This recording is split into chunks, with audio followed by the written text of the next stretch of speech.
2024, and I would like to welcome everyone in the room and those participating online as I call to order this meeting of the Bellbrook-Sugarcreek Board of Education for the purpose of conducting the school district's business. We value everyone's input and have made sure to dedicate a portion of this meeting to hear from you. We look forward to your comments during that time as indicated on our agenda. Mr. Liming, please call the roll. Mrs. Anderson? Here. Mrs. Dorn? Here. Mr. Kinsey? Present. Mr. Price? Here. Dr. Pryor? Present. All right, we have a quorum. If you are able, will you please stand and join me in the Pledge of Allegiance?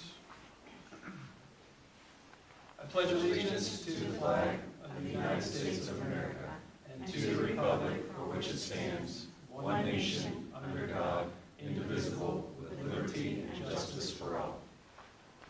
Thank you. Kevin, you need to turn your mic on at some point, but.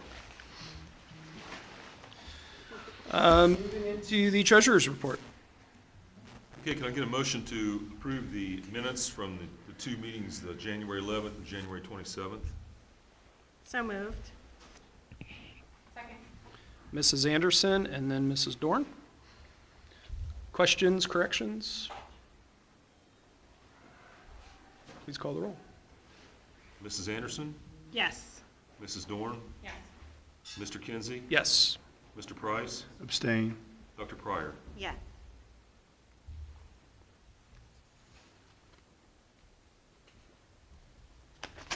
Okay. Can I get a motion to approve the treasurer's report for the month of January? So moved. Second. Mrs. Dorn, then Dr. Pryor.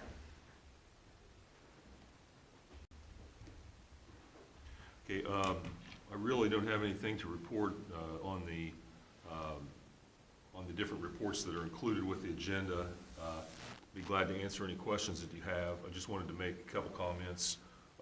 One is that the tax bills went out last week, I believe, maybe Friday or something like that, and we will be able to receive our first advance draw tomorrow. So we'll see how that goes. And the only other thing is that we're in good solid shape financially, and we're pretty close to our projections in revenue and expenditures on the big items, and those are the ones that are important.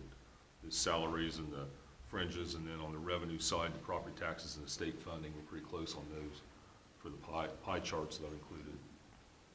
Any questions on anything with the reports?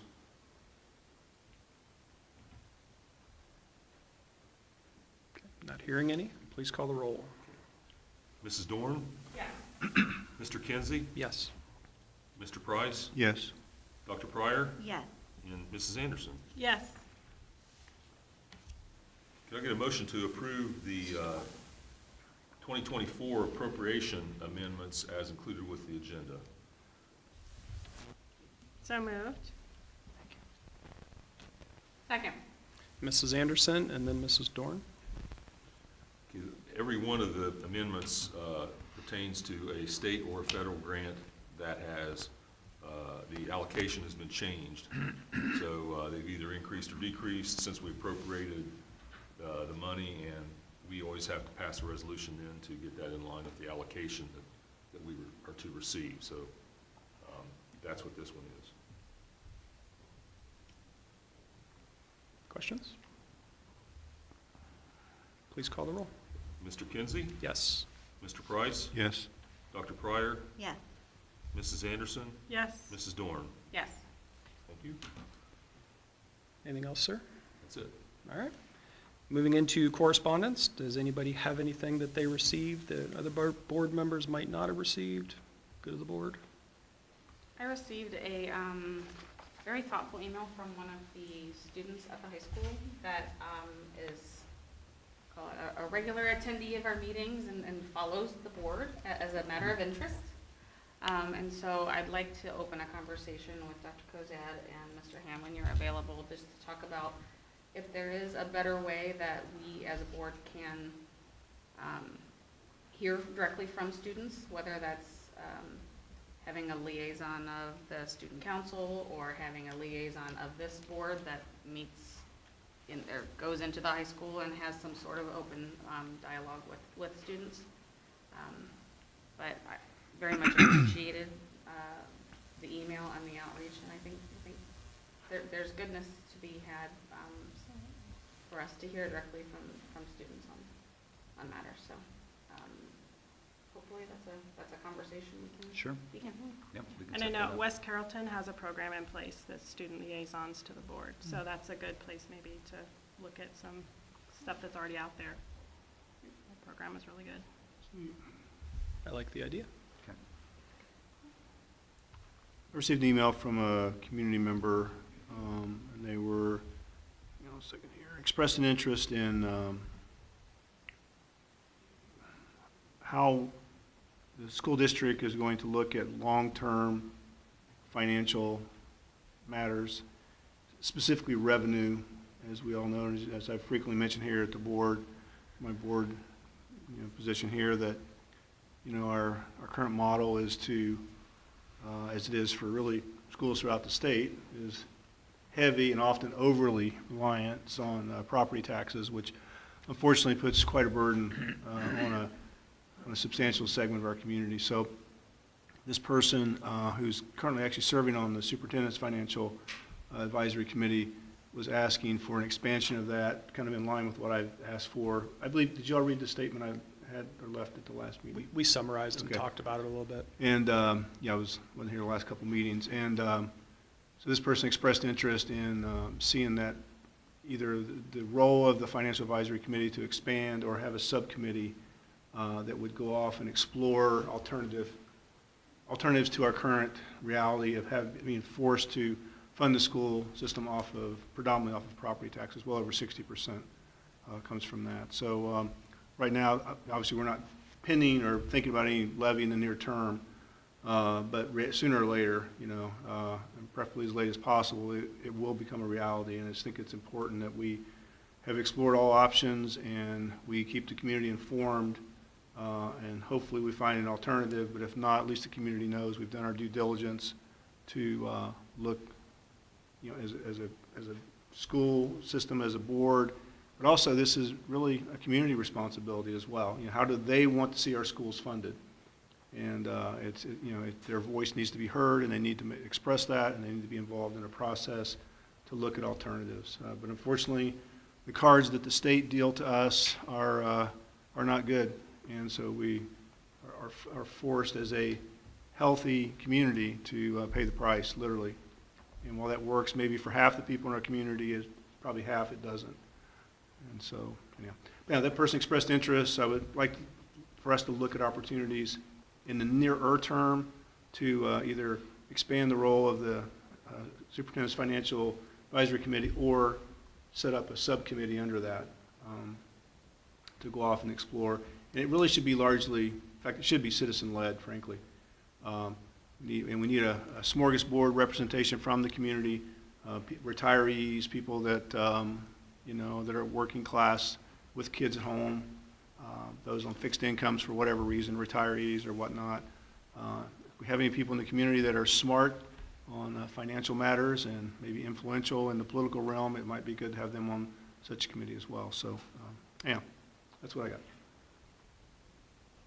Thank you. All right, not hearing anything else. It was a quiet week for me. All right. Cherish this. We will move into reports to the board. Yes, am I in the right spot? Yep. All right, so we're going to hear about some course offerings. Mr. Han, welcome. Thanks so much for being here.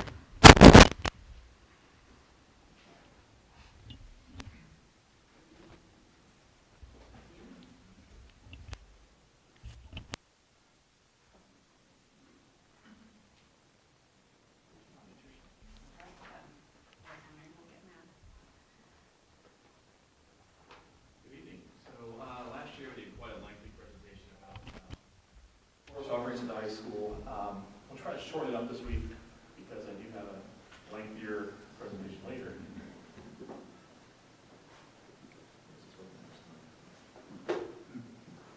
Up there it is. All right, sweet. Now we'll go back. Get closer. There it is. All right, so luckily in Bellbrook, with the high school in particular, we're kind of that good size, kind of that sweet spot, I like to say. But we're big enough to offer many different courses, a wide variety of things. 15, 16, depending on the year, AP courses, some CCP, oh, thank you. Some CCP courses, programs, sports, the arts, all those things that maybe a larger district can offer, but in a slightly smaller package. So all of our kids are able to take advantage of those things. This year we really have very few changes to our course study. So, two things.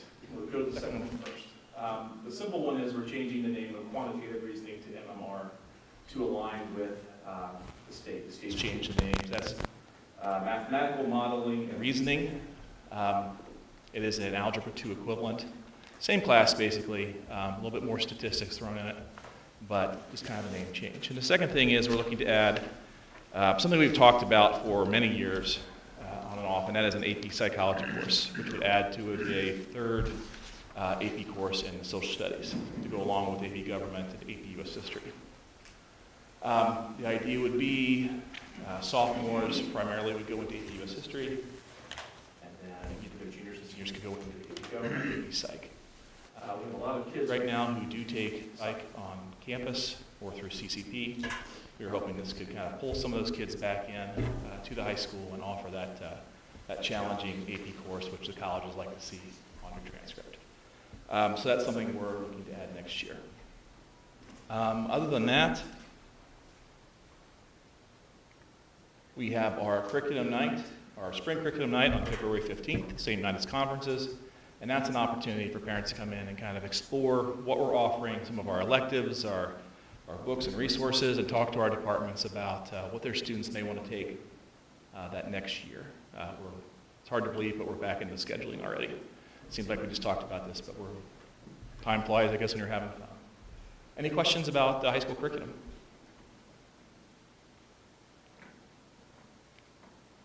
That's good. Again, we're very blessed to have to be able to offer a lot of great courses and provide a lot of great teachers and educators for our students, and our students naturally perform well. So we appreciate that, and thank you for your support. Thank you. Appreciate it. Mrs. Hill, thanks for being here.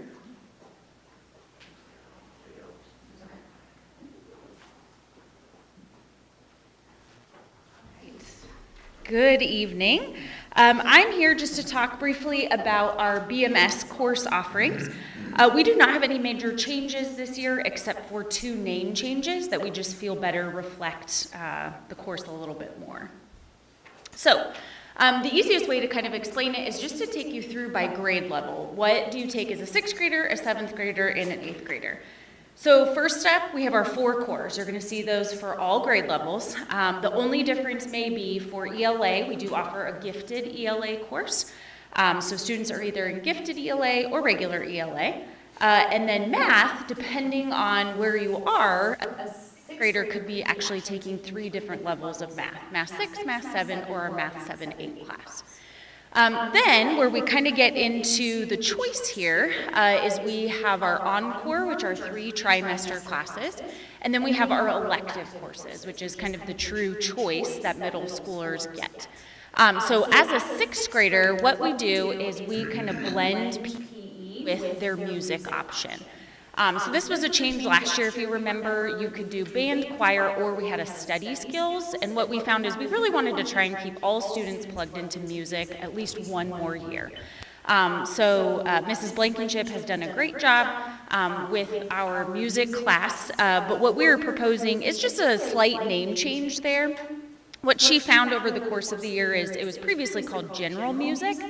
And what a lot of students thought was it was going to be very similar to what they experienced in elementary school, where it truly was general. Maybe some singing, maybe some instruments like the recorder or ukulele, things like that.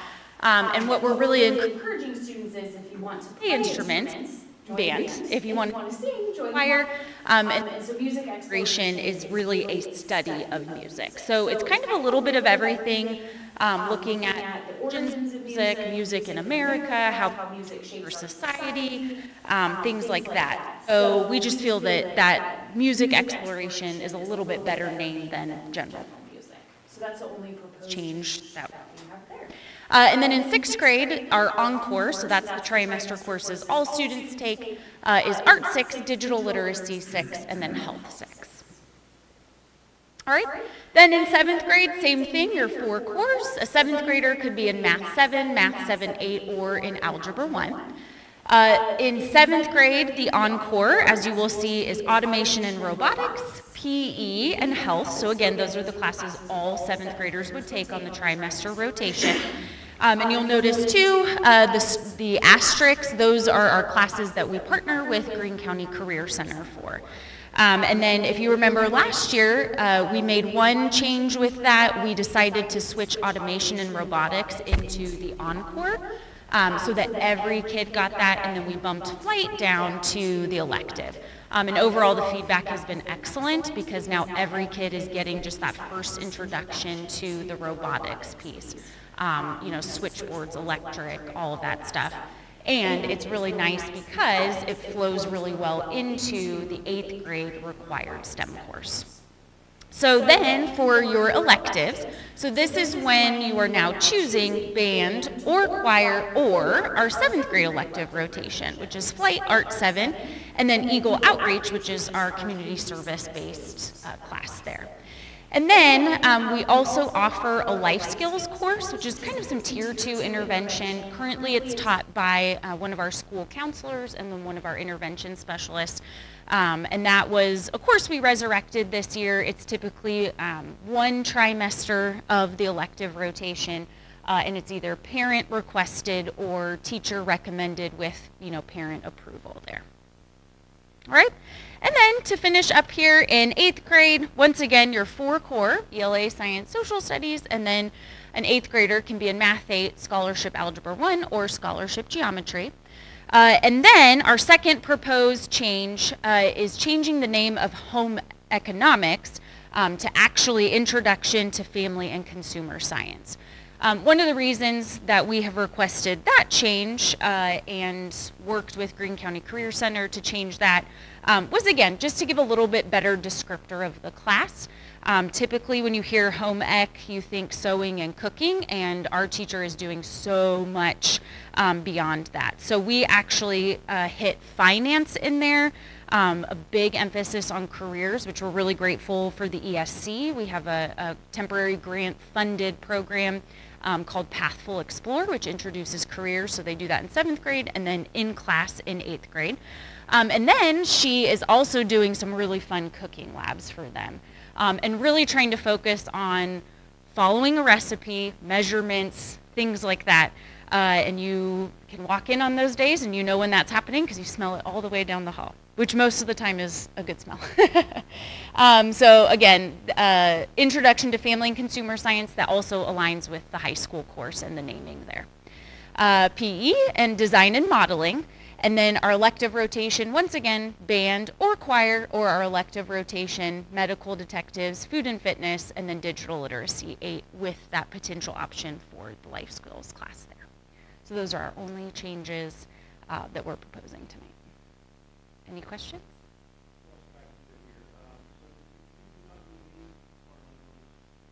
We don't in the middle school. We had French and Spanish previously.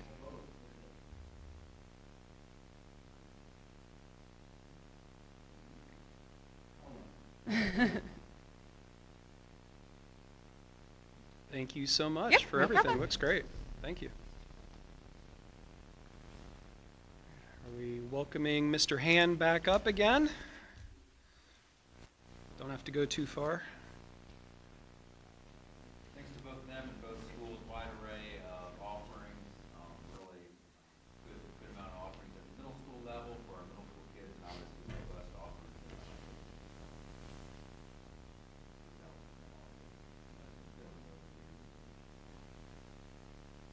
You guys are lucky to get me twice tonight. I've been asked to talk about our positive learning culture, or in the Focus 3, what we talked about before, and I'm going to move very quickly through this. There is a lot that goes along with it. not a lot of new things really, a lot of things we've already been doing, but hopefully can make some sense out of it as we go. Okay, first of all, part of Focus 3 is the R factor. Now, before we get to question Focus 3, the 3 in Focus 3 stands for leadership, culture, and behavior. Okay, we're going to hear those terms over and over again through this. Okay, the big part of what we're focusing on in Focus 3 is what we call the R factor. Okay, and I'll talk a little bit more about that later on. The performance pathway, which is kind of a big part of Focus 3, is this belief that leaders create the culture, which creates the behavior, which produces results. Okay, so leaders produce or create the culture drives the behavior, and the behavior produces results. And you guys should be familiar with our BBO, our beliefs, behaviors, and outcomes. Those are all over the place. There's probably they're in the buildings, a little bit everywhere. So our major beliefs are do the right thing, sort together, pursue excellence. And then there are behaviors that go along with those and then expected outcomes. All right? Obviously very important. It helps drive your culture and kind of lays out kind of what you're going for. But documents don't build the culture, the people do. Okay? It's not what's on the wall necessarily. It's more about what's in your heart and what you believe and what your students, your teachers, your community believes. So what is culture? Okay, culture is what we believe, how we behave, and then the experience that we give to others. So in a school, for example, with a strong culture, everyone's kind of working together. Not this one. That one. I'm the little pudgy purple one in the middle. Right? In a school with a strong culture, people are collaborating, they're communicating, they're solving problems, innovating, and constantly seeking to improve it. When you do that, your results are going to be good, superior, and that's kind of a natural outcome. In your culture, everyone has a sphere of influence. What in Focus 3 they refer to as 20 square feet. Now, don't measure it, it's not a real thing. It's kind of a metaphor, a symbol, an idea of kind of your area of control. So basically, inside your 20 square feet, inside each person's sphere of influence, you have control. You control what you believe, how you behave, and basically the outcomes in your 20 square feet. Beyond that, you have influence. Everyone plays a part. Everyone's important. Okay? And how you behave and what you believe has an impact, for better or for worse. So try to make it a positive impact. And you never underestimate your ability to impact and shape culture. So everybody, every kid, every teacher, custodian, secretary, everybody within a school has impact and has a part of that culture. So the goal is to be elite. And what we mean by elite is being the best version of you. Okay, and you've seen this before. You become elite by being better today than yesterday and better tomorrow than today. So constant improvement, constantly seeking to improve. Now, one way we do that, and you've probably seen this before too, is the idea of E plus R equals O. So the event plus your response equals your outcome. So there's several things you need to realize about this. And if you're a control freak, this is going to mess with your head, okay? One, you do not control events. You cannot control events. Things are going to happen. You know, you don't know what you're going to walk into on any given day, okay? You could face good things, you could face bad things, you could face any sort of challenge. What you control, not the event, what you control is how you respond to that event, okay? How do I react? How do I respond? And the outcome, so the O, is based on how good your response was. Okay, there's no necessarily right or wrong response, but some are better than others. And whatever the outcome is many times based on how you respond. So really kind of look at the outcome first. What outcome do I want? And then I need to choose my response, which will hopefully lead me to that outcome. Okay, and basically, the final thing there is E plus R is how life works. It's cause and effect. So in life, when you have an event, you have options. You can respond with discipline. You can respond on default, so kind of autopilot. And in line and below the line. And above the line decision or behavior is intentional, it's on purpose, and it's skillful. Below the line, you're on impulse, you're on autopilot, you're just resisting or just kind of firing off without thinking. Okay? What we're looking to do then is to be above the line in our decision making. Quickest way to go below the line is something called BCD, and that is blaming, complaining, and defending. Very easy to do. It's very social. It's kind of fun sometimes. Sit around and complain and gripe and moan. People are naturally drawn to the negative, as we all know. It's very easy to find flaws in people and ideas, but it doesn't solve problems. It never solves a problem. Now, it doesn't mean shut up and take it, but it means be constructive. Invest your time in solving problems, not in BCD. Bottom line is we're going to have to deal with frustrating and difficult events. Everybody does. So stop complaining, stop blaming, and stop responding negatively, because none of us are exempt from this. We're all going to have our bad situations and things we're not going to want to have to deal with. But the idea is to kind of press pause and respond in a way that's going to be effective and helpful. All right, so kind of back to the R factor, like I said. The R factor has 6 things. Some are mindset, some are skill sets, but they're all meant to kind of help us react in ways and respond in ways that are going to be positive. And that's press pause, get your mind right, step up, adjust and adapt, make a difference, and build skill. All right? So first one, it's my personal favorite, is press pause. So before you respond, think and gain clarity. So this is the big part, is gaining clarity. You have a situation, something's come up. Don't just react. Press pause, take a minute, understand the situation. Get as much information as you can, and then you can create a response or respond in a way that's going to be appropriate. Pressing pause does several things. It slows down your impulse, keeps you from reacting on autopilot, and helps you, like I said, gain clarity to then use the E plus R equals O. Pressing pause can be a split second. It could be a couple minutes. It could be hours. If it's days or weeks, you're probably avoiding something. But take time and try to understand the situation before you respond. Again, it's the old my mom said, think before you speak, think before you react. It's the same thing, nothing new. They just call it press pause. So figure out what the event is, figure out what outcome you want, and then ask yourself, what response do I need? So clarity of the vision drives your quality of response. Number 2, get your mind right. And that's energy. You're paying attention to kind of your inner response. Something happens to you. Do you shut down? Do you go negative? You have to get your mind right. Create the necessary mindset for responding with discipline to any situation that you face. You have to get in kind of in a productive emotional state. Sometimes you're kind of in shock. Sometimes you're may not be thinking straight. But get your mind right, get in character, and then you can put yourself in a situation to operate in a positive way.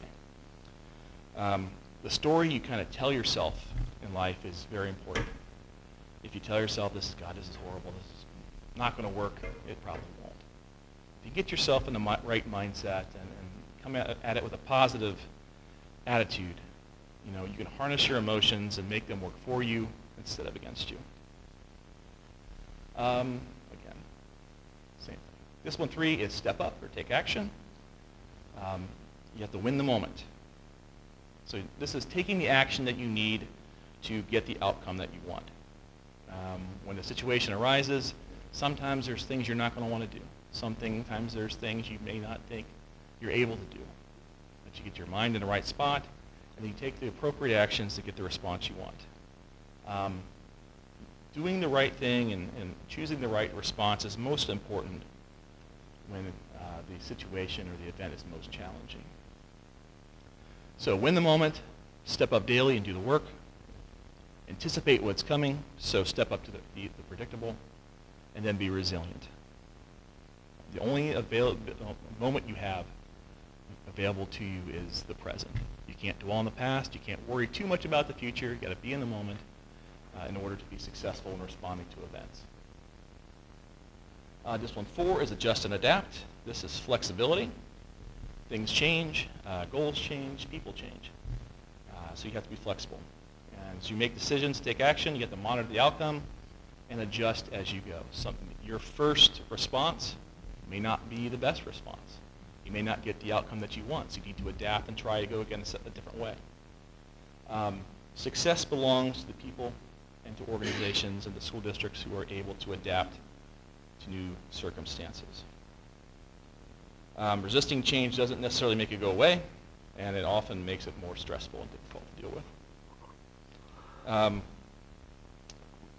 Reacting on impulse, reacting on autopilot, or being resistant does not help you to adapt.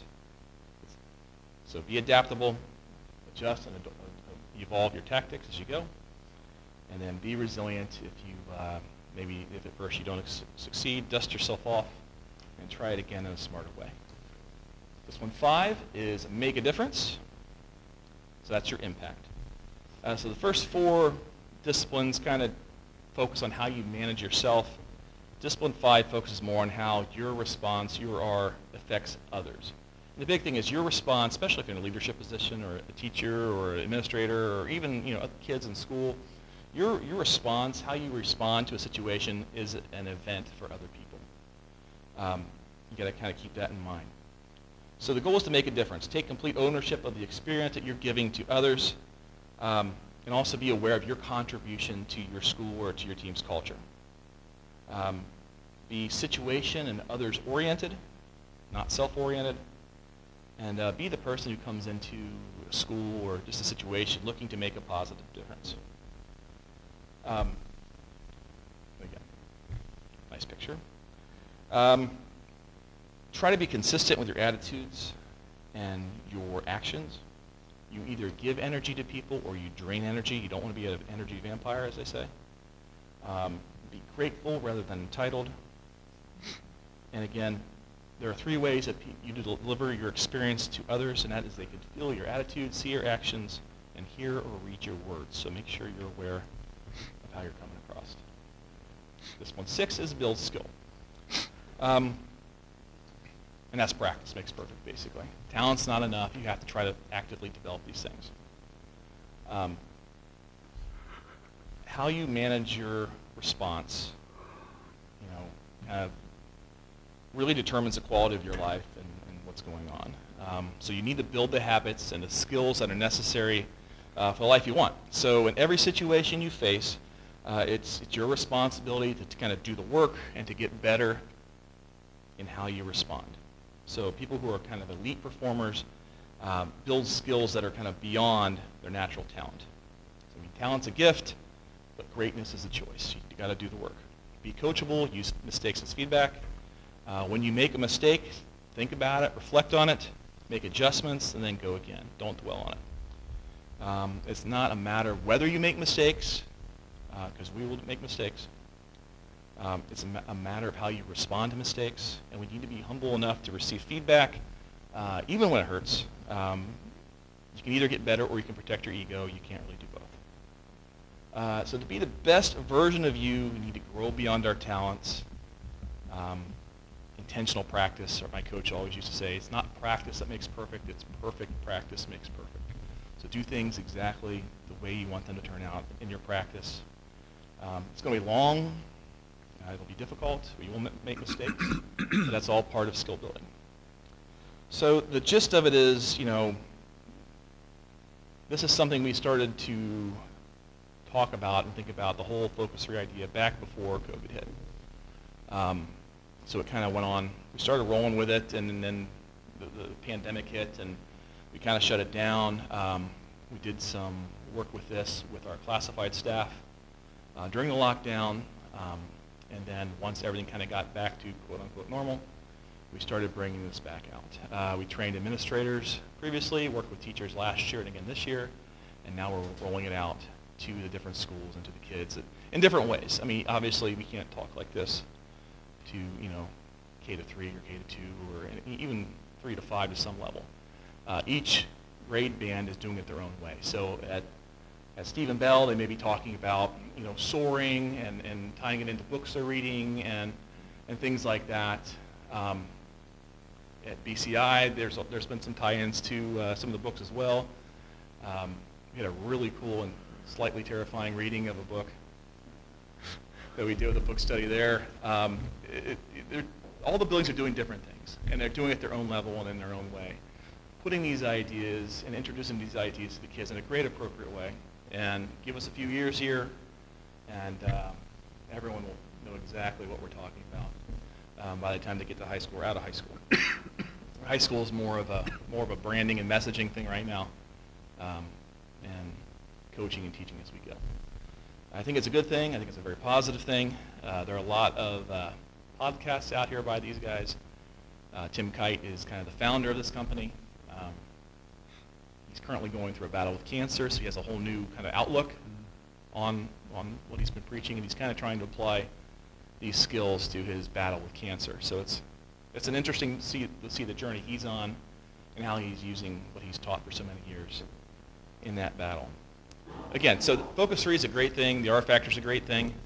I think it's had some positive influences on kids, and we'll continue to do that as we go and only grow in its impact in not only the schools, but hopefully the community as well. Any questions? So this is not a formalized course per se, right? It's Correct. just a model that are used by teachers for their own, I guess, benefit or whatnot, but then they pick and choose from it in age-appropriate ways to blend it in with the learning experience for the children, or? I wouldn't say each teacher's doing it individually. The elementaries, they're kind of doing it as units and things like that. Okay. It's not just each person doing their own thing. It's not the arrows going different directions. It's all more or less going the same direction. There's no one way of doing it. There are some districts who've come in and lockstep, this is how you're going to do it at each level. We have a little bit more freedom here with we have a different set of grade bands than many places do, so each school has been trained in this basically a little bit more in depth than what we did here, like these type of ideas and concepts, and they're translating that to their grade band in an appropriate way. Yeah, we had train-the-trainer model last year, so each building had representation at that training, training, and then they went back and tried to, like Mr. was saying, customize it for their building. So trying to get as much similarity of consistent message as possible, but also then customizing it to what makes more sense for everything. And You're introducing it at one way here, and by the time they get to BCI, it's going to look a little different. You're going to build upon that, and then build upon that by the time you get to middle school, and by the high school, they're going to have it hopefully down packed. By the Like, if you're a high school math teacher, chemistry teacher, whatever, you're somehow trying to blend in this model? This is more of an overarching thing. I mean, you may say, hey, press pause, think about what you're doing there, and go respond. Okay. But, we're not taking away from math instruction or Okay. to focus on this. This is just a kind of overarching type thing. It's not being taught in a class specifically, unless you're in Coach Jenkins' leadership class, and that may be one of the things they talk about. you really try to apply personally to Yes. your own personal life before then maybe professionally. So trying to use it both personally and professionally. A lot of people are doing it, already doing it. I mean, it's just kind of giving you a language you can speak or a common term. I mean, most people, it's the old, like I said earlier, think before you act. That's the whole press pause concept. I mean, it's all there. Nothing's new. It's just kind of a system to help make sense of it, I guess, and a way to help bring kids on board with it and get them in line. And they're responding to it. I mean, the kids are, like all levels, are picking up on it, and it's been a positive thing. I think I'm going to take this to work tomorrow. Please do. It's fantastic. And What a thank great you for your little presentation. videos that you've put out. Yeah. Those are really good too. I know they're probably out of your comfort zone. Very but- much under my comfort zone. But they're really good too, so. And thank Mr. Conti there for, Henry, he's doing a good job of Yeah, putting very words to them, much so, Everything's all packaged pretty. yes, we're very professional. Yes. All right, thank you. Thank you very much. That was great. What a great presentation. I mean, these are things that we should at least be familiar with, but I think we can apply to the board as well. I mean, I don't have any For sure. good tangible action items right now, since we're not allowed to talk outside of meetings or whatever, but, what? What? But I can't remember if I mentioned before, maybe for Dr. Pryor's benefit, a little bit I've signed up for the email newsletters, Focus 3. I've learned a lot from it. I've watched a lot of the podcasts and stuff, so recommend it if you ever got time. Awesome stuff. I think it's great. Again, so that as we transition to artist and teacher here with Ms. Hill, So this is part of, yep. So this is part of Goal 1 of our district goals, culture and climate. And so the first part of that goal was Focus 3, a positive learning environment, positive learning culture. And then the second part is artists and teachers. So as Mrs. Hill will say, we've been working on Focus 3 for 4 or 5 years. It's been a while, and it's been a slow roll. And same thing with artists and teacher. All right, me again. All right, so I want to just introduce and talk to you a little bit about something called the artisan teacher.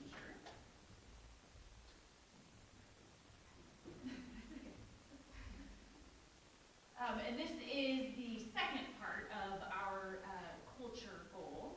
And this is primarily kind of focusing on administrators and teachers here. So the first thing, just kind of explaining what it is. So when I actually first started, my first summer, 5 years ago, we started the training. We actually hosted it here with the ESC, and they brought in a man named Mike Rutherford, former teacher, former administrator, and what we would kind of consider like an evaluation expert. And so his program, kind of what he puts out, is really called Developing an Artisan Teacher. And what he prepares is basically 7 tools for developing teachers and basically improving their teaching there. So I just pulled some quotes directly from our training, but basically the 7 tools, which I'll show you here in a second, really are just simply a set of practices that are good, that teachers should be doing, but they don't always happen naturally, and so we have to be able to talk to one another, coach one another, be excited about what's happening in our classroom. So these are not just these are not just, administrator to teacher. What you're going to see is we've actually really developed a peer-to-peer feedback model. So the 7 tools that he has, you can see listed there. The first 2, though, are really what our goals kind of focus on. Those are the just really positive pieces that we're trying to get our staff really involved in here. So why are we doing this? Obviously, as educators, our driving mission is always simply to do what is best for kids. And so what Mike Rutherford kind of focuses on is, looking at growth and looking at achievement and things that make those improve. What are they that we control? And what we really control is the instructional quality, what our students are getting day in and day out. We're very fortunate in Bellbrook. We have the best teachers here. And so we really want to focus on skills, techniques, and approaches to teaching. And then like anything in life, how do you develop? Through coaching, through feedback, through research, through getting better, through trial and error. And so that is what this kind of focuses on. So our first set here, our first 2 tools that we're focusing on, the first one is called 30-second feedback. And again, this is just a quote from him, but basically it's short but meaningful, positive reinforcement based on walkthroughs or short observations. So one of the really positive things here is, for me especially as an evaluator, I go in, I have my rubric I follow, we meet, we talk through it, and we definitely hit positive, but it's a process. It's a pre-conference, it's an observation, it's a post-conference, it's a walkthrough, it's an end-of-year, beginning-of-year thing. Whereas this is designed just to be a quick pop-in. It's something that we're trained to notice, so we're highlighting that cause and effect. So the conversation afterwards is supposed to be 30 seconds.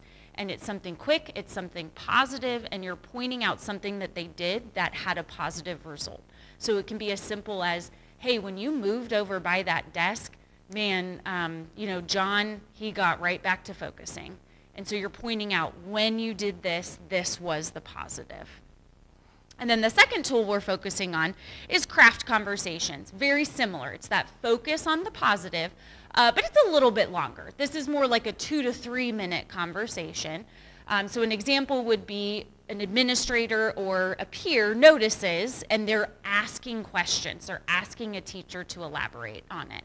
And so what he says is a lot of times you're pointing out really positive things that good teachers do naturally, but maybe you're pointing it out and they can start to do it more, or they can see how effective that was. So you're bringing very intentional awareness to a really positive aspect and effective practice. And so he kind of talks about this as shop talk. So again, it kind of eliminates that evaluator watching the teacher. This is two people passionate about education and kids and doing what's right. So it's brief, positive, enthusiastic, and you're asking questions. So tell me more about this. I saw that this happened. Can you kind of expand? Why did you do that? Where did that come from? And it kind of gives the evaluator or the peer time to really process what they've done. Maybe see something new, see something different. So it's not just supervision and it's not just evaluation. It's really kind of shining light on those really effective practices.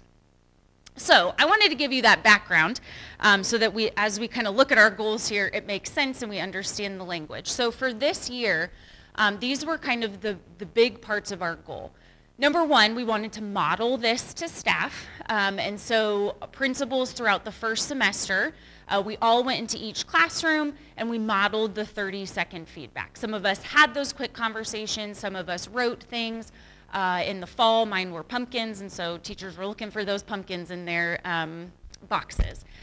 So then we trained staff and continued to model it. And then what we did is we set up the peer-to-peer visits. We were able to do it in the fall, but before the end of the year, every teacher will participate in the peer-to-peer. They've been trained in the 30-second feedback, so we're giving time. For us, we used one of the professional development days, and our teachers were able to share that really positive feedback there.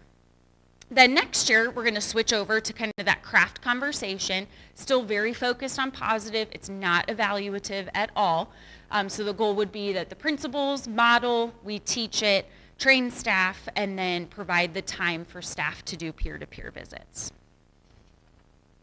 So indicators of success, very simple. 100% of staff will participate in the 30-second feedback this year, and then next year 100% will participate in the craft conversations. So specifically at BMS, we actually kind of piloted this in the 21-22 school year. And that was something that we felt at the time was actually based on our panorama feedback that we do every year with our teachers. And one of the consistent themes that we noticed was we want to be in each other's classrooms. We want to see what other teachers are doing. We want to see different methods for a variety of reasons. 6th grade math wants to see what are the 7th grade math expectations, how are they laying this out, what programs are they using. One 6th grade teacher is having a really hard time with a student, and maybe they're giving a few detentions, and yet nothing's happening in the other classes. Man, what's your interaction like? How can I improve my relationship with this kiddo? Things like that. So we really kind of developed this based on that feedback, and we were able to use a tool that we're very fortunate we were trained in, trained our teachers. Last year, the first year we did this, Mrs. Gann and I were able to actually do the training for our teachers, and we set pretty tight parameters. We actually grouped them based on, who we thought would be good for them to see. Last year, again, based on feedback, they kind of wanted to choose, which I get. So we sent some parameters first semester. They had to pick a different grade, but the same content. And then second semester, they just had to pick someone in the same grade that they could go see and give that feedback to. Last year was also when the high school started it, so they had their peer-to-peer model as well. And then this year, everyone's on board. We did a little refresher training with our staff, and then we really didn't set a whole lot of parameters on them. First semester, we said just pick someone maybe you wouldn't typically go see, or you don't know them as well, or outside of your grade level, that type of thing, and then we'll do it again in the second semester. So that's kind of a summary of what the first two pieces of Artisan Teacher is, and I thought the best kind of way for you to understand it is to actually hear from one of our teachers that has participated in peer-to-peer. So Mr. Bean, one of our amazing physical education teachers, is here just to share a little bit about what his experience was like.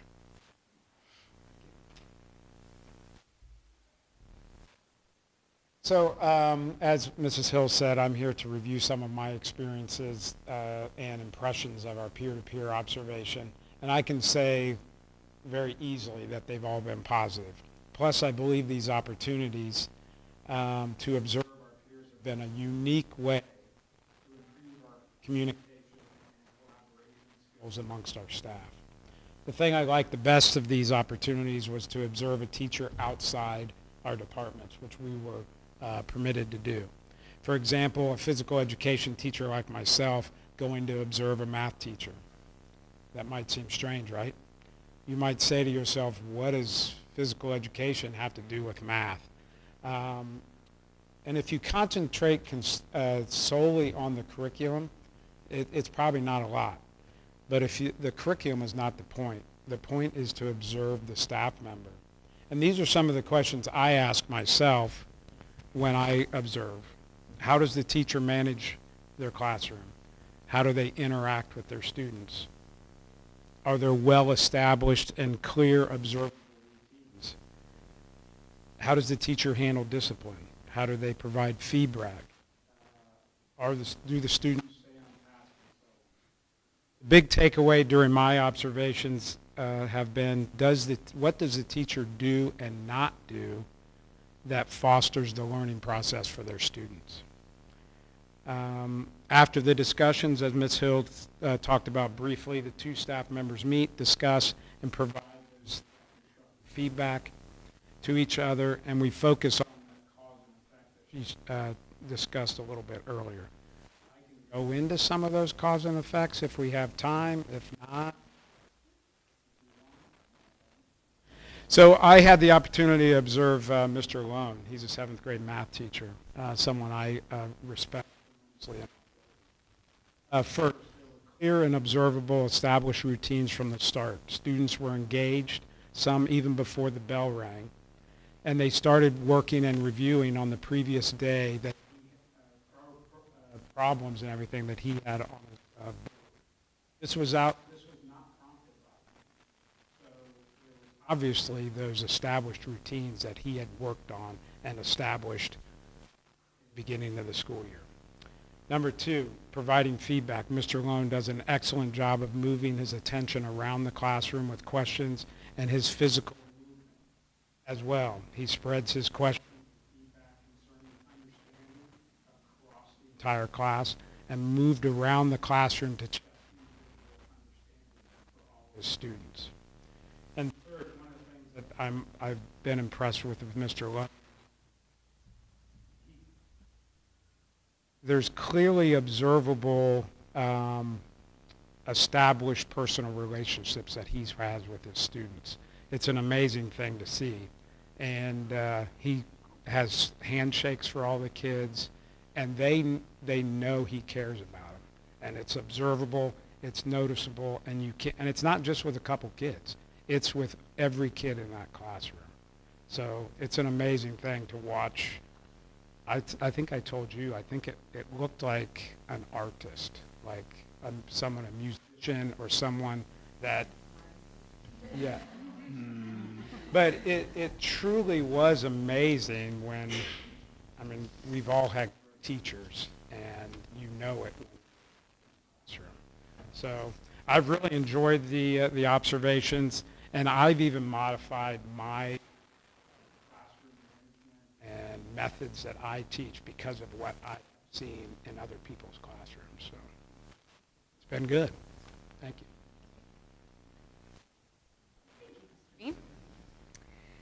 So I just wanted to provide a couple other pieces of feedback. Debbie Schwederman, she's our 6th grade gifted ELA teacher in 7th grade science.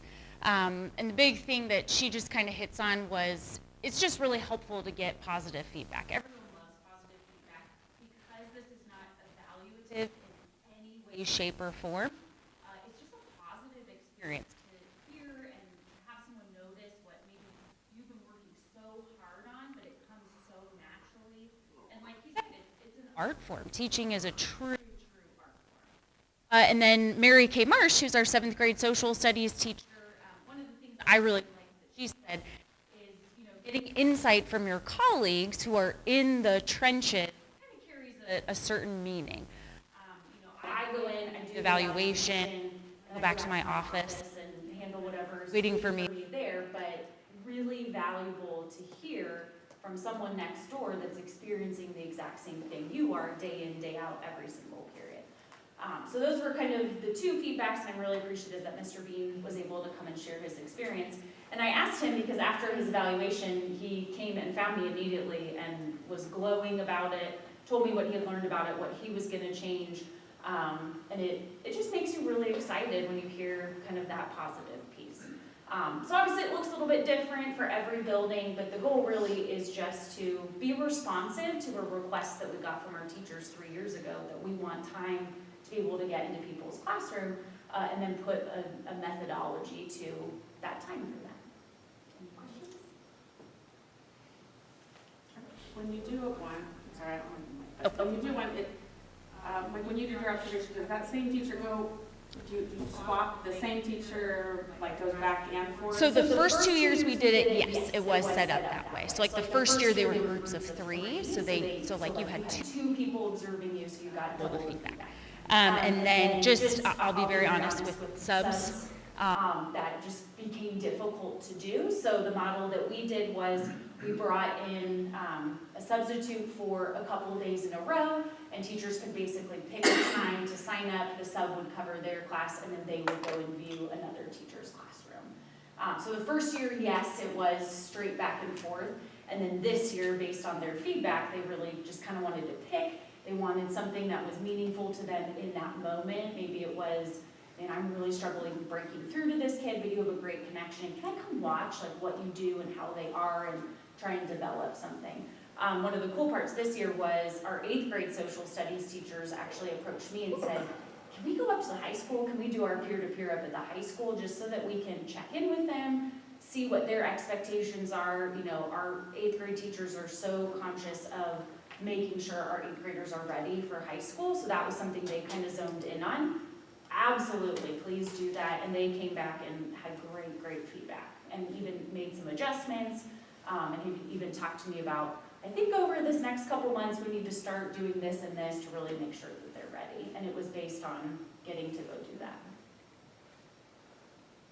But to answer your question on my aspect, yes, Mr. Lone and I agreed that we were going to observe each other. So he came and saw me during the period, and I went and saw him during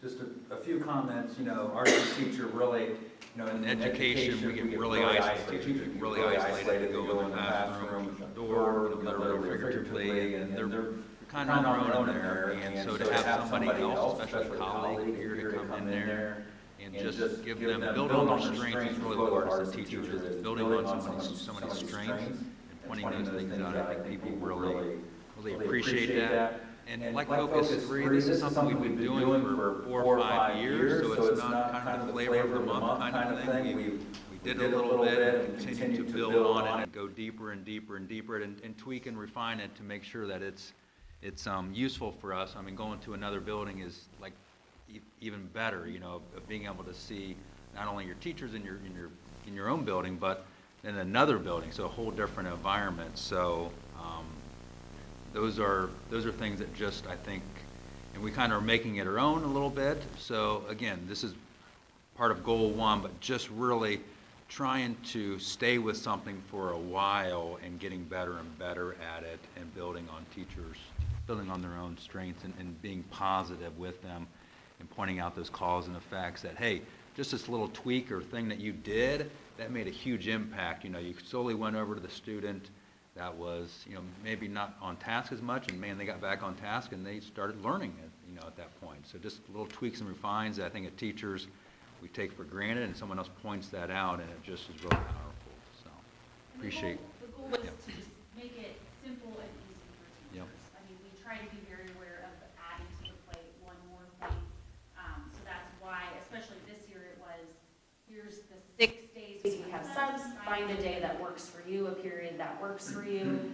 And it was meaningful. That's the other big thing too. We don't want to just add something, make a goal, and you know, it was very meaningful for them.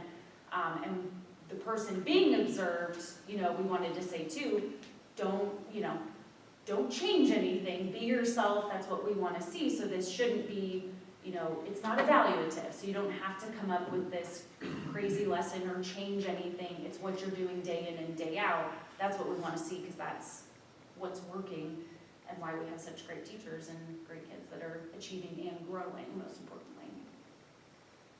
Well, I think this is wonderful. Thank you so much for explaining it to us. Absolutely. The artisan teacher.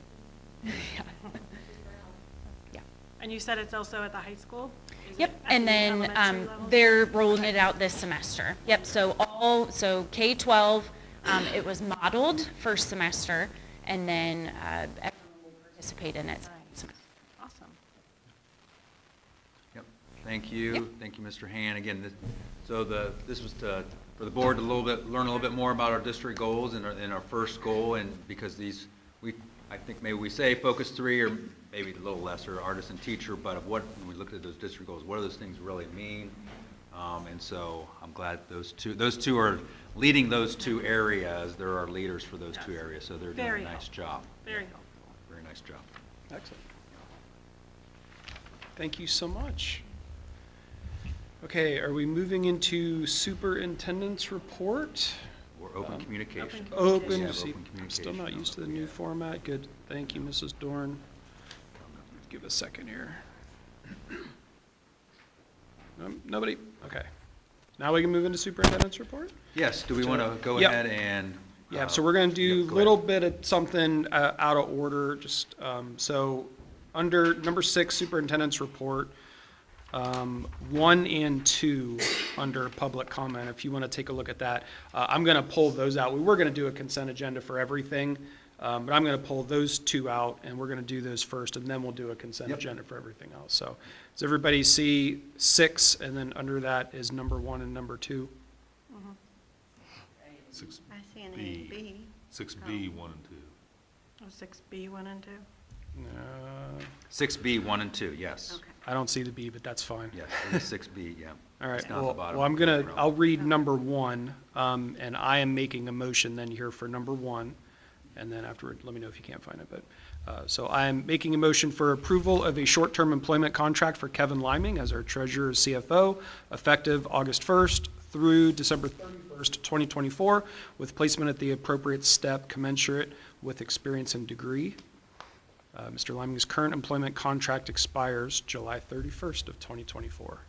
So do I have a second for that? I second. All right, thank you very much. Seconded by Dr. Pryor. Okay, now we can open up discussion, talk about it. And I don't know, sir, if you want to, do you want to say anything first, or? Didn't really have anything prepared, so. Yeah, that's fine, but you are, well-earned retirement is here, coming up soon. That's the plan, right? So we are sad about that, but we're, have to carry on and take care of a little bit of paperwork. That's what we're doing. 22 years here. 22 years. Okay, so you could probably figure it out. We are doing a short-term contract here, and then we will then consider Mr. Liming's resignation next, but we need to do short-term contract first. So it's been moved by me, it's been seconded by Dr. Pryor. Anybody else have any questions or anything? Okay, please call the roll. Mr. Price? Yes. Dr. Pryor? Yes. Mrs. Anderson? Yes. Mrs. Dorn? Yes. Mr. Kinsey? Yes, motion passes. Okay, so now I will move to accept the resignation from our treasurer CFO Kevin Liming, effective end of day on December 31st, 2024. Second. Seconded by Mrs. Dorn. Again, we don't have anything really prepared, but I guess just to let people know, we are probably going to be getting in talks with a, what do you call it? A search firm called K-12 Consulting, so they may be coming in and out to some of our board meetings. Depending on schedules and whatnot, we may have to call some special meetings that are kind of out of band in order to talk with them and move along this process. But nobody's happy about it, so we'll say that. Okay, so it's been moved and seconded, so please call the roll. Dr. Pryor? Yes. Mrs. Anderson? Regretfully, yes. Mrs. Dorn? Dislike, but yes. Mr. Kinsey? Yes, Mr. Price? Yes. motion passes. Thank you very much. Okay, so, thank you. So we're going to then do a consent agenda on 6A, which is recommended approval of the following certificated license employment resignation leave of absence supplemental duty. And then 6B, the remaining one is 6B, central office employment resignation leave of absence. One remaining piece on there, the consulting contract, Mr. Richardson, resigned in the last meeting, consulting agreement with her, and then 6C, substitute employment. So 6A, B, minus 1 and 2 is 6B, and then 6C. So moved. Second. Mrs. Anderson and then Mrs. Dorn. Questions? Okay. Please call the roll on tonight's consent agenda. Mrs. Anderson, Yes. Mrs. Dorn, Yes. Mr. Kinsey, Yes. Mr. Price. Yes. Dr. Pryor. Yes. Okay, motion passes. Anything else under you? Nope. All right, some point, somebody's going to show me where you saw A and B, because I still don't see it, but I see the 6, so, very good. All right, so we're now moving on to 7, right? Yes. All right, so this is for further deliberation and perhaps adoption of board goals. You can pull them up in our agenda. I need to do that for a second. I tried to capture what we talked about at the last work session. So take a second, or you've had these ahead of time. If you haven't read them, though, take a second. As you read them, I'm going to make a motion that we formally adopt these as our 2024 board goals. Second. Seconded by, was it Mrs. Dorn? Yes. Very good. So we can talk about them, very similar to what we had last year with a few small tweaks. Good to continue on and finish what we start, all that good stuff. Yep. Comments? Anything I screwed up? Good. Looks good. Looks good. Okay, please call the roll. Mrs. Dorn, Yes. Mr. Kinsey, Yes. Mr. Price, Yes. Dr. Pryor, Yes. Mrs. Anderson. Yes. All right, passes. All right, out-of-state travel, so recommend approval of the following out-of-state travel. Bob Schultz for computer science education, high school softball, Tennessee, Bell Creek and middle school math and Tapon, Indianapolis, and middle school eighth graders to DC. This is for 2025, not this year, but 2025. So moved. Second? Moved by Mrs. Dorn, seconded by Mrs. Anderson. Discussion? Okay, please call the roll. Mr. Kinsey, Yes. Mr. Price, Yes. Dr. Pryor, Yes. Mrs. Anderson, Yes. Mrs. Dorn. Yes. All right, summer athletic camp, recommend approval of the following 2024 summer athletic camp, volleyball and UV camp. So moved. Second? Mrs. Dorn, then Mrs. Anderson. I'm sure this will be the first of quite a few that will be coming to the board over the next 2 months here as people start planning for the summer. Please call the roll. Mr. Price, Yes. Dr. Pryor, Yes. Mrs. Anderson, Yes. Mrs. Dorn, Yes. Mr. Kinsey. Yes. All right, courses of study, recommend approval of the 2024-2025 courses of study for Bellbrook High School and Bellbrook Middle School as presented with the agenda and with the reports of the board. Number 4, reports of the board. So moved. Second? Mrs. Dorn, Mrs. Anderson. Anything further? Please call the roll. Dr. Pryor, Yes.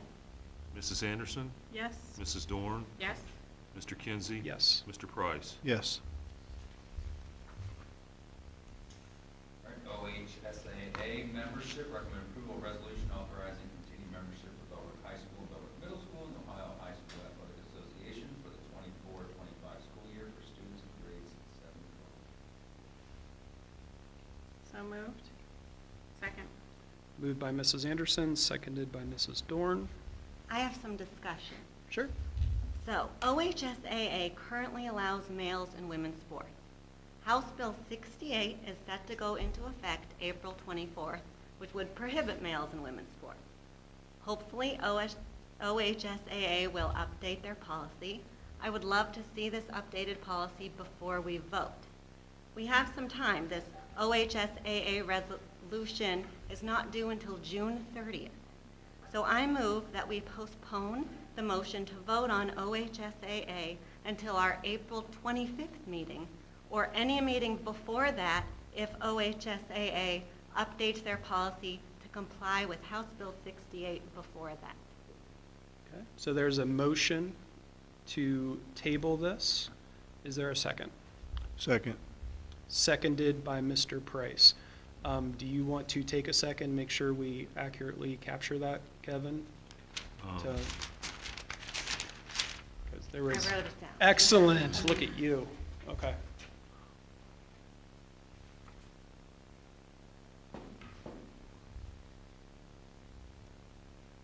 Okay, so it's been moved and seconded for a table. Further discussion. I personally don't understand the intent behind tabling. Unless we are willing to say that if OHSAA does not move quickly enough to implement the law as it will stand, and we are willing to, at that point in time, not participate in OHSAA and not have our athletes participate in the league, unless we are intent on doing that later and willing to do so, I don't see the point in tabling this vote. I mean, if it becomes law, they have to abide by it, is that correct? I As would hope understand It is law, so. it already is. Right. Well, Well, it's so not law it yet, will- yeah. because I don't know, I mean, maybe you it know. hasn't taken 60 effect days or not, yet, yeah, but it But will it is the become law. law It will with become with an law. implementation date. So they will So be unless we are required. worried that OHSAA is going to break said law, and if they do, we are willing to not have our athletes participate in sports at all, and I don't understand the point of tabling. I think That's my take. it's, an important issue, and just waiting to see if they update their policy emphasizes that it's an important issue. But, if we don't wait, I just have some questions. I don't know enough about OHSAA, like, what would happen if we weren't in it? I love our sports. I don't want to do anything to hurt them, but if I'm going to vote to put us in an organization that allows males and women's sports, I would love to know why it's essential. And I don't want to put Dr. Kozad on the spot to answer all kind of OHSAA questions right now. So maybe if we postpone it till like the next meeting, perhaps, we could hear from someone from the athletic department, because a lot of parents have this question, just to know, hey, this is why we're in OHSAA, this is what they do for us. If we weren't in it, this would happen. Are there any other alternatives to OHSAA? Just for some more information before I personally vote on it, I would like. That definitely sounds reasonable. If it's not, as long as we're not under a time crunch, when is it actually due? Do you know, Dr. Kozan? Later on, I don't know the deadline. Okay. It's But we June- have, we do I think have it's June time. 30th on If we here. were to table it, we would have time then to still. Are there any other unintended consequences that I would have no idea about, like things getting in motion prior to June 30th? And The unintended consequence will be parents in our district that are worried that we are considering not joining our athletic league, and their children may not have an athletic league to participate in. That will be the unintended consequence, that we will make a lot of people very nervous, probably for very little or no reason. my 2 cents are is that I fully expect they're going to follow the law, and I have no reason to think that they're not going to follow the law. And I feel like I'm more aligned with maybe your sentiment, Mrs. Dorn, is like I would be hesitant to cause a big brouhaha if I expect that they're going to follow the law. But I fully understand your concern, and I think you articulated it very well. If we pass this and then for some unforeseen reason they decide not to follow the law, can we rescind at that point? I would assume we could. Okay. I don't know that for a fact, but I would assume that we could rescind that, Okay. yes. Yeah, I'm comfortable I'm moving, comfortable with moving that then, if forward. we can- And not that we're voting yet, but Right. that's a good point. That we could cross that bridge when we Right. get to it, Right. if need be. Right, so that way if anything needs to be set in motion now, it's okay too. But then if, I fully expect them to be compliant with the law, and if they're not, we can cross that bridge when we come to it, maybe. Any other discussion before we take a vote to table? And I'm going to read the motion again here. All right, just so we know what we're voting on, it has been moved and seconded, rightly seconded, that we postpone this motion, the original motion, to vote on our OHSAA membership until our April 25th, 2024 board meeting, or any board meeting before that if OHSAA updates their policy to comply with House Bill 68 sooner. Mr. Liming, will you please call the roll on tabling? So to be clear, a vote yes is to table, a vote no is to not table. A vote yes is to table, a vote no is to not table and go back to the original motion about OHSAA membership. Is that clear by everybody? Okay, so a vote yes will table, a vote no will not table. Please call the roll. Okay, Mrs. Dorn, No. Mr. Kinsey, No. Mr. Price, No. Dr. Pryor, Yes. and Mrs. Anderson. No. Okay, so motion to table fails, and that brings us back to the original motion. Where are we at here? Yep, so it was moved by Mrs. Anderson and seconded by Mrs. Dorn about membership renewal in OHSAA. Okay. Discussion can still be open for this, for anybody who wants it. Does anybody want further discussion on that? Does anyone know what would happen if we weren't in OHSAA? I mean, I don't know the full ramifications, but but definitely we would not be able to participate in any tournaments, because those are all OHSAA sanctioned. And I would assume there's a lot of other complications that would be involved in that, but definitely we would not be able to participate in any tournaments at all, because those are all sanctioned by OHSAA. Maybe not even, again, maybe not even be able to get officials, because those officials are sanctioned by the OHSAA. Off the top of my head, I do not know of any school district in Ohio that is not in OHSAA. So pretty I- much if that's you not want to have 100% sports, fact, you but- have to be in OHSAA. I don't know of any off the top of my head that are not in OHSSA. Okay. Thanks. Yep. Okay, Mr. Liming, please call the roll on renewal of membership into OHSAA. Okay, Mrs. Anderson, Yes. Mrs. Dorn, Yes. Mr. Kinsey, Yes. Mr. Price, Yes. Dr. Pryor. Yes. Motion passes. Now moving into items for discussion, is that right? Number 8? Yes, yes, yes. Here. So items for discussion. So revisions of some job descriptions. So this is a first read, so that's why it's an item of discussion. So this would be for an approval at the second February meeting. So first is revising the certified school nurse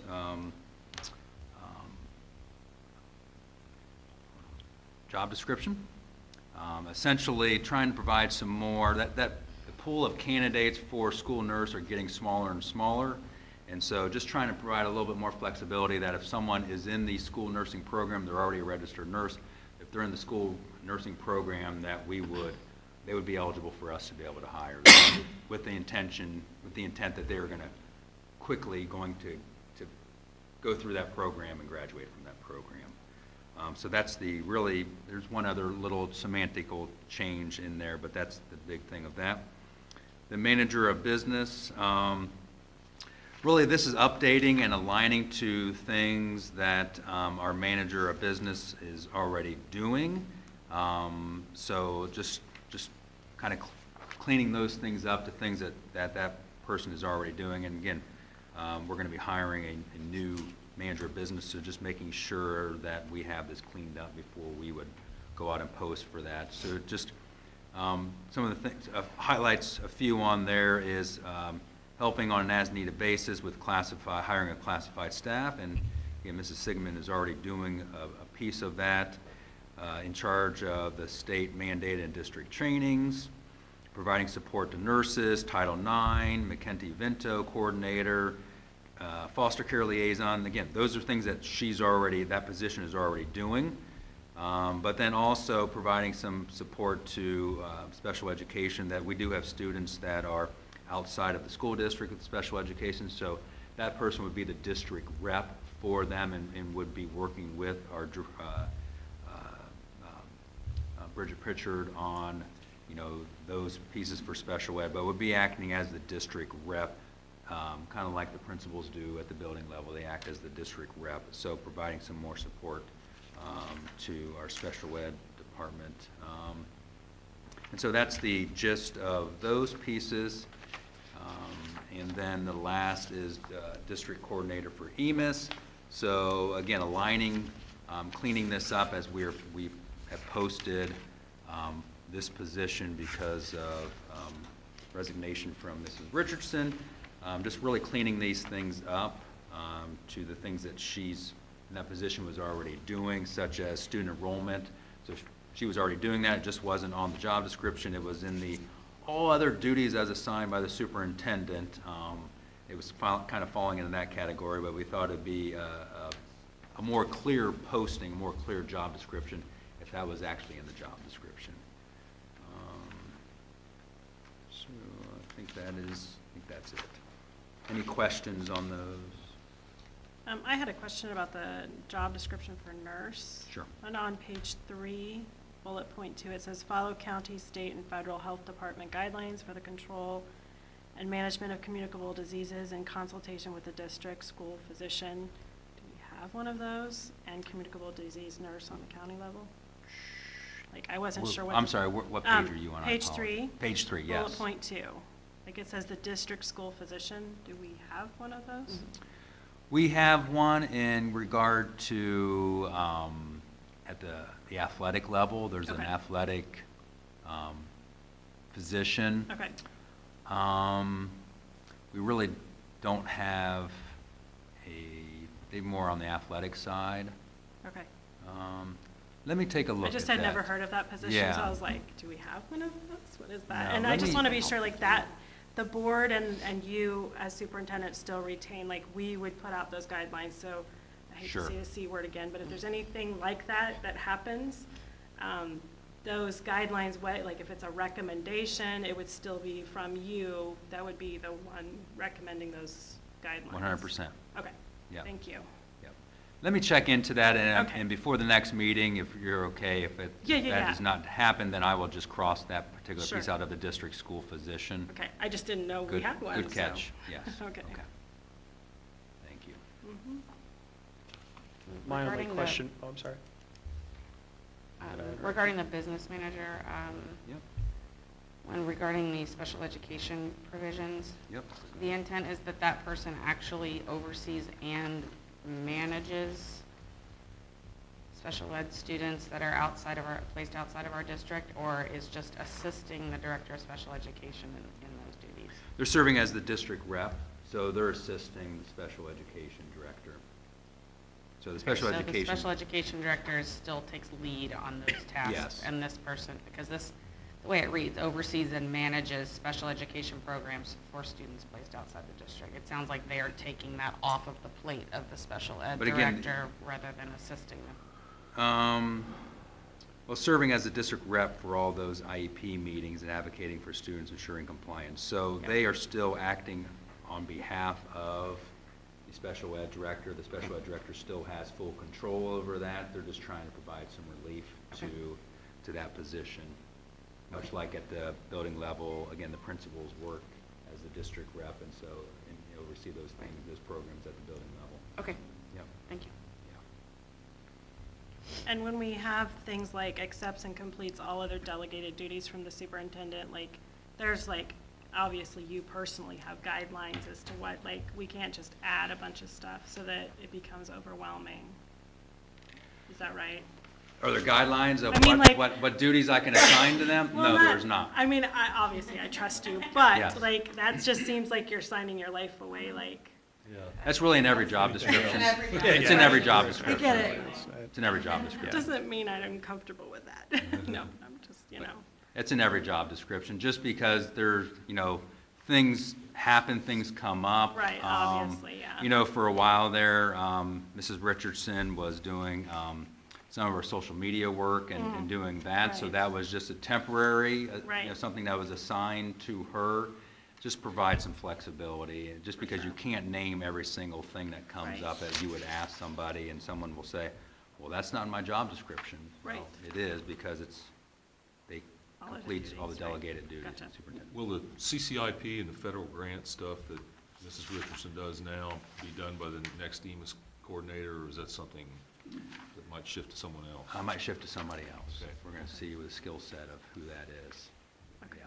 At this point, would be another duty as assigned, because we're not quite sure the skill set of that person, or the skill set maybe of the manager of business. Right. Yeah. Good question. My question's gonna sound so boring now. Just like the one for the nurse, does legal need to weigh in on that? Did a lawyer check that we can hire a nurse that hasn't finished the program or whatever? I did not check with legal on that, Should but we, other or- school districts. Oh, okay, that do helps. Yeah. Just in case, let's try, I mean, if we can. Yep, I can check. Okay. It's good to know other school districts do it, so. Yeah, but just because others do it Why- doesn't why not? mean, you know, I'd rather ask than get burned. Absolutely.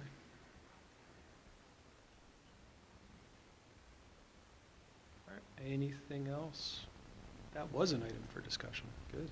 Yeah. Okay. All right, next. Maybe a few people have heard of April 8th. April 8th is a total solar eclipse, And so, as I've continued to think about this for really months, talked with administration, talked with other school districts, talked with BASA, which is the Superintendent's Association, also through information from manager of business that attended some meetings with the Greene County Emergency Management Agency. There are concerns on that day, and here are the concerns that there are, and it's not just that the skies are going to be dark for a few minutes and so forth. So this is from the Emergency Management Agency of Greene County, Ethan Raby. So it's going to happen about 3 o'clock on April 8th. That is concerning due to the work in schools letting out during that same time period for some schools around the county.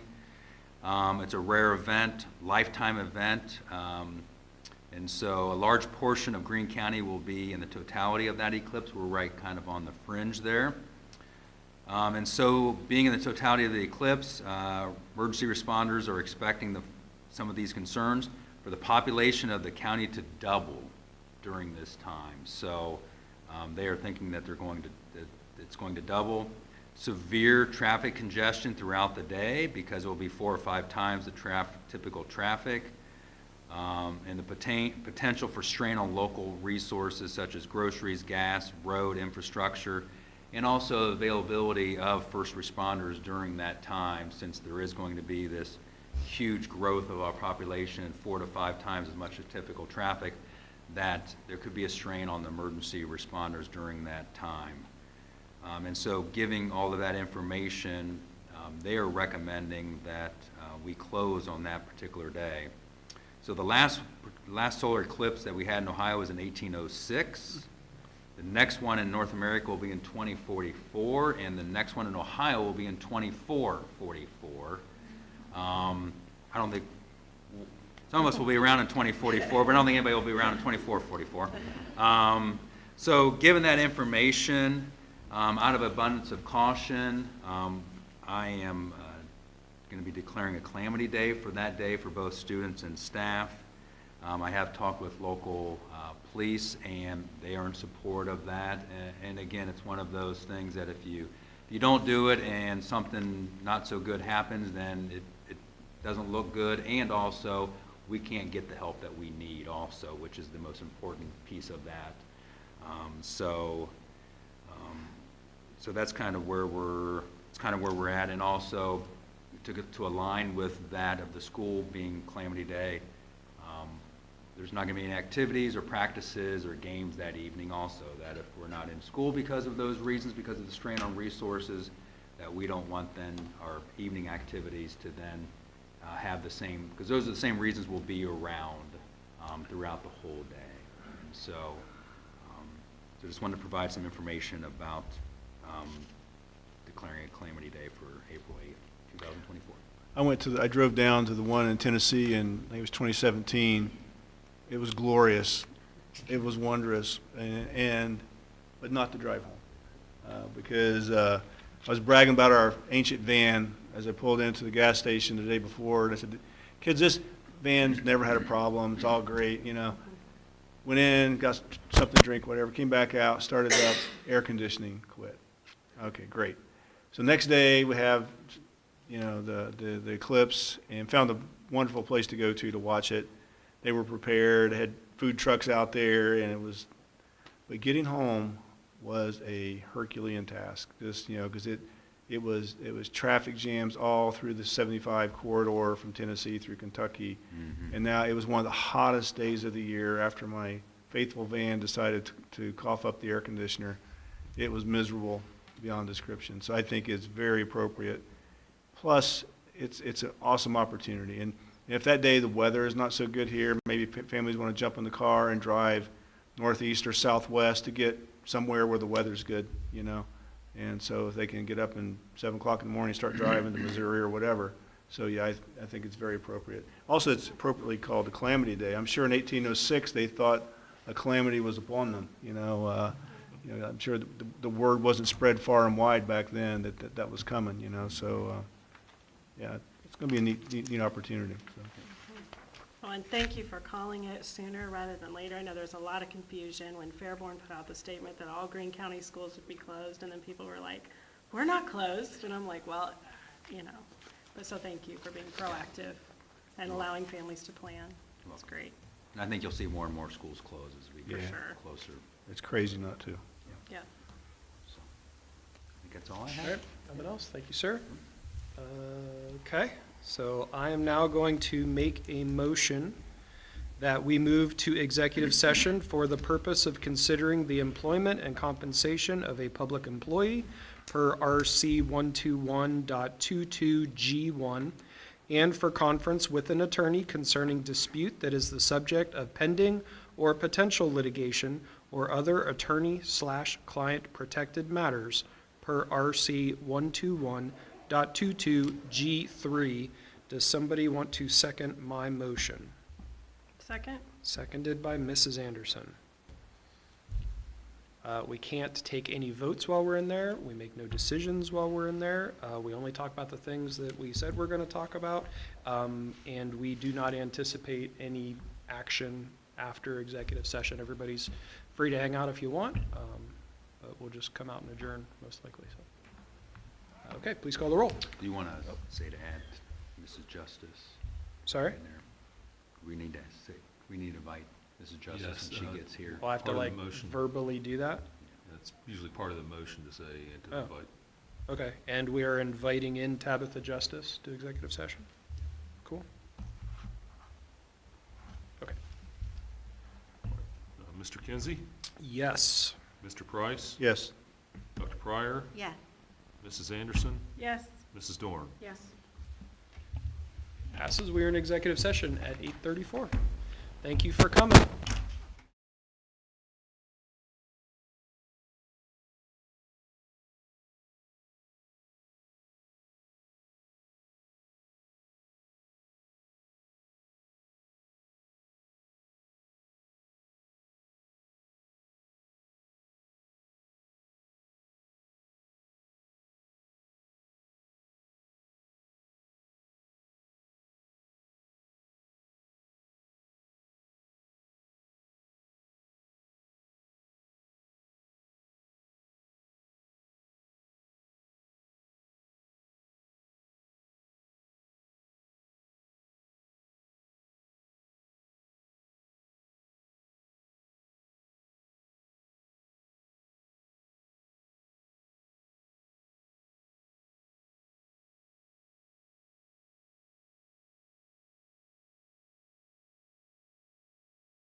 We are out of executive session at 9:24 PM. I would like to move that we adjourn for the night. Second. Seconded by Mrs. Dorn. Please call the roll. Mr. Price, Yes. Dr. Pryor, Yes. Mrs. Anderson, Yes. Mrs. Dorn, Yes. Mr. Kinsey. Yes. Thank you for watching.